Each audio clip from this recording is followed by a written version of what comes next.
এই তো আজকে সকালে বাজার করে নিয়ে আসলো তরতাজা পুঁই শাক আর পাঙ্গাস মাছ। আর একটা কথা কি, আজকে পাঙ্গাস মাছের ডিম হয়েছে। আমি আর কোনো দিন পাঙ্গাস মাছের ডিম দেখি নেই, তাই আজকে একটু ভিডিও করলাম। এই তো সাথে ধনেপাতাও নিয়ে আসছে। ধনেপাতা না দিলে আবার মাছ ভালো লাগে না, তাই ধনেপাতাগুলোও দেখতে কাল তরতাজা।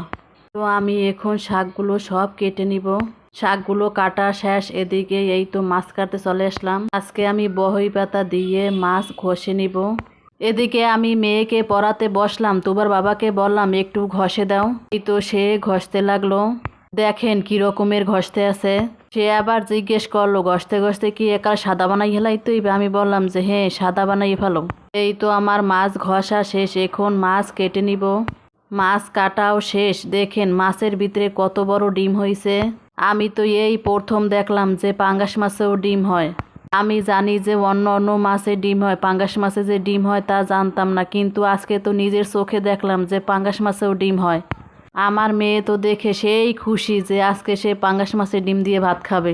এই তো আমার মাছগুলো সব কেটে নিছি, এবার এক এক করে ধুয়ে নেব। এদিকে কড়াই বসিয়ে দিলাম। তো কড়াইতে তেল আর পেঁয়াজ দিয়ে দিলাম। তেল আর পেঁয়াজ হালকা বাদামি কালার হয়ে গেলেই একটু পানি দিয়ে দেবো উস্লানোর জন্য, তাহলে পেঁয়াজ পুড়ে যাবে, তাই একটু পানি দিয়ে দিলাম। এই তো এখন আদা রসুন বাটাগুলো সব দিয়ে দেব। রসুন বাটা আর আদা বাটা দিয়ে দিলাম। ফ্রিজে রাখা ছিল তাই পানি পানি হয়ে গেছে। এই তো হলুদের গুঁড়া, মরিচের গুঁড়া আর জিরার গুঁড়া দিয়ে দিলাম। এবার সবগুলো ভালোভাবে মিশিয়ে এবং কষিয়ে নিতে হবে। এই তো কষানো শেষ, এবার ডিমগুলো দিয়ে দেব। ডিম আগেই আমি মাখিয়ে রাখিছিলাম, তাই এই তো ডিমগুলো দিয়ে এবার ভালো করে নেড়ে ছেড়ে মিশিয়ে নিতে হবে। এই তো আমার পানি শুকনো হয়ে আসছে, এখন মৌ দিয়ে ঢেকে দিতে হবে। এই তো আমি পানি দিছি, এবার একটু নেড়ে ছেড়ে নিব। পানি দিয়ে একটু ঢেকে রাখবো। এই তো আমার ডিম রান্না শেষ। দেখেন কি সুন্দর কালার আসছে, খেতেও মজা লাগবে। এবার উঠিয়ে নিয়ে মাছ রান্না করব। মাছের তেল পেঁয়াজ দিয়ে দিলাম, রসুন আদা সবগুলো দিয়ে দিলাম। এই তো হলুদের গুঁড়ি দিয়ে দেব।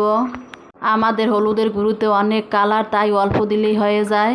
মরিচের গুঁড়া ও জিরের গুঁড়া সব একসাথে দিয়ে দিলাম। এবার আমি মাছ ধুয়ে নিয়েছি, সেখানে হলুদ মরিচের গুঁড়ো দিয়ে দিয়েছি, তা মাখিয়ে নেব। সময় ছিল না তাই আগে তরকারি বসিয়ে দিয়েছি। এই তো আমার মাছগুলো মাখানো শেষ, এবার এক এক করে ভেজে নিব। আমি মাথা খাই তাই মাথা দিয়ে দিলাম। এই তো আমার এক পিঠ ভাজা শেষ, এখন অন্য পিঠ ভেজে নিব। এক এক করে সব মাছ উল্টিয়ে দুই পিঠ ভেজে নিতে হবে। ভাজা শেষ, এবার উঠিয়ে নেব। এই তো আমি মশলা কষিয়েছিলাম, মশলা কষাতে কষাতে আমি ভাজা ভাজা করে ফেলেছি। এখন পানি দিয়ে দেব।